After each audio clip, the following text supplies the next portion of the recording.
युद्धामुळे नवी मुंबईतील उद्योग संकटात 50% कारखाने बंद पडण्याचा धोका. नवी मुंबईतील ठाणे बेलापूर औद्योगिक क्षेत्रातील तब्बल 4,500 कंपन्यांना युद्धाच्या पार्श्वभूमीवर मोठा फटका बसलाय.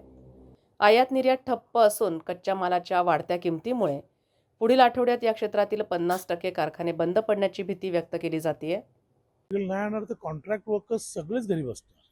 कॉन्ट्रॅक्ट वर्क मोस्टली सगळ्या कंपनीमध्ये तुम्ही बघितलं कॉन्ट्रॅक्ट वर्कर्स आहेत. मोठे मोठे फार्मास्युटिकल बघा सगळे कॉन्ट्रॅक्ट वर्कर्स आहेत. तर ते काय बोलणार, तुम्ही घरी बसा. जोपर्यंत मला मटेरियल माल येत नाही मी काय करू, तर तुम्ही घरी बसा. औद्योगिक क्षेत्रालाच फटका बसलेला आहे. जसं मी गेल्या वेळेस सांगितलं की इराण आणि इस्रायलमध्ये किंवा दुबई बॉम्ब पडत नाही, आपल्याकडे ऑलरेडी बॉम्ब पडतोय.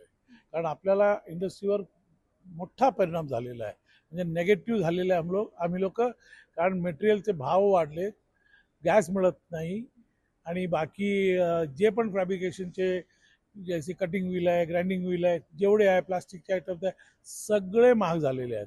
कुठलाही एक आयटम असं नाही की महाग नाही झालेलं आहे.